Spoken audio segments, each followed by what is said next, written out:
Okay, chapter 43. I stared at the clock over our stove, willing the hands to move faster, and then feeling frustrated because they didn't.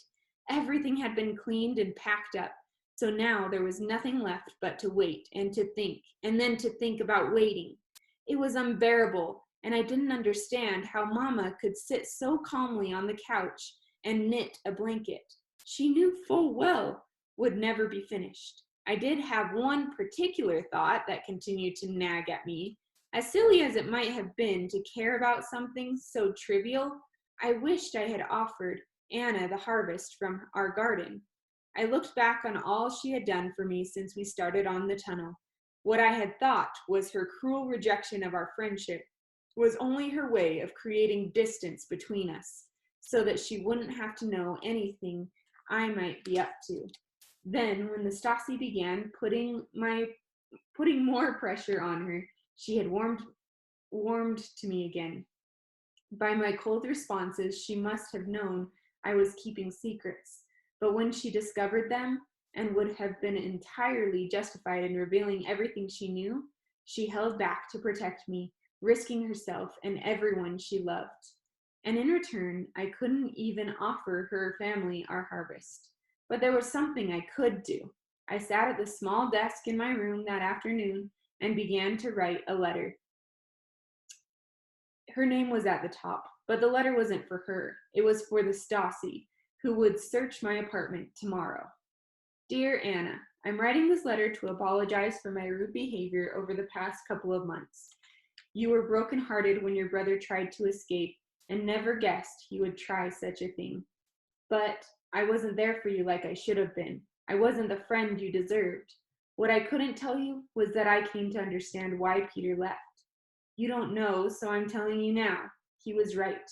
We are not animals who can be corralled behind a cement wall. And although the state might listen to our words and watch our actions, they never will know my thoughts, which means they will never truly control me. And if I am my own person, then it's time for me to leave this prison. Somewhere in this growing up, Peter saw the sun in the west and couldn't live through another dark night. Nor will I. If you had known my plans, I know you would have tried to stop me, so please forgive me for keeping you in the dark. Your truest friend, Gerda.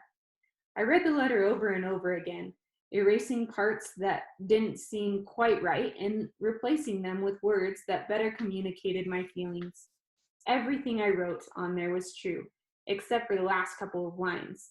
Those were meant to protect Anna from any accusations of helping us escape. Then I left the letter on my desk where it would easily be found tomorrow. Once I left my room, Mama had returned to cleaning.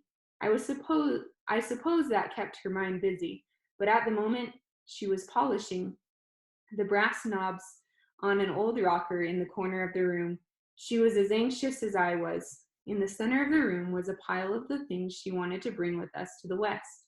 It was far more than she and I could carry together, and I knelt beside it to weed out what could be left behind. Mama let me do it without protesting. Maybe she figured that would keep me busy too. I didn't want any of my clothes, not one piece. They were bland and orderly and represented a life I intended to leave behind. Besides, I had seen the magazines and knew how girls my age were dressing elsewhere.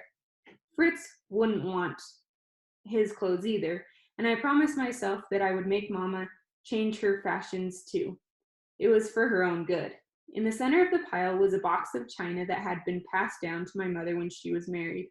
It had been in her family for generations, which meant it had come through 2 world wars, the Allied bombings, the hunger winter of 1947, and somehow had even survived the tennis balls my brothers swore they never tossed around our apartment. Mama loved those dishes, and so did I. They were supposed to come to me one day, but how would we ever carry them so far? I shook my head at her and pushed the box aside. Mama must have known I was right, because her only protest was a weak sigh and passing frown. She knelt down and wrote on a paper, "For Frau Eberhardt, I forgive you." I set her note on top of the box more gently than Frau Eberhardt deserved. If my mother was trying to teach me a lesson, then the point of it escaped me. I hope to understand forgiveness better one day. Moving my attention back to the pile, I found my old stuffed bear near the bottom. One eye was missing, and the stitching had come loose along his back, but I never cared that he wasn't perfect. For weeks after the barbed wire fence went up and Papa and Dominic didn't come home, I wrapped this bear in my arms every night and cried into its fur. It had comforted me then, but within a few hours, I would have my father back again. I didn't need the bear anymore. Mama also had her Bible in the stack. I shook my head and started to move it aside, but Mama pulled it back, insisting it must come with us. I took another paper and on it wrote, "For the Stasi, who need it more than we do." Then I set it on the Bible and handed it over to her. She read the note, silently mouthed words I couldn't read, and then set the Bible aside. As part of her insistence that we leave everything cleaner than the day it was new, Mama suggested we put away the items that couldn't come with us. Afterward, we shared a small supper together. I wished there was more, but told myself I could have as big a supper as I wanted tomorrow.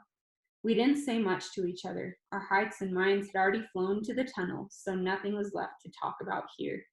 Once we were cleaned up, Mama announced it was time to go and meet Fritz, to take him to the military station. I literally dropped everything and dove into a sweater to leave. After so many long days of back-aching work, our time had finally come.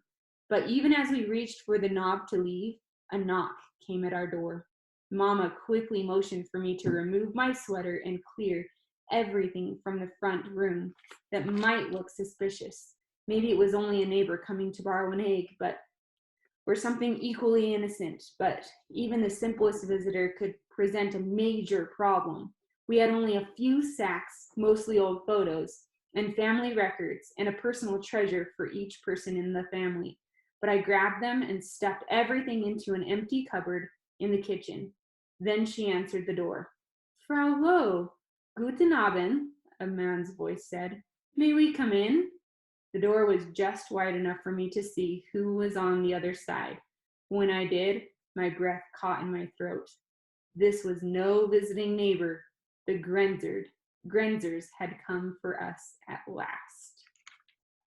Dun dun. That's it. It's the end of the chapter.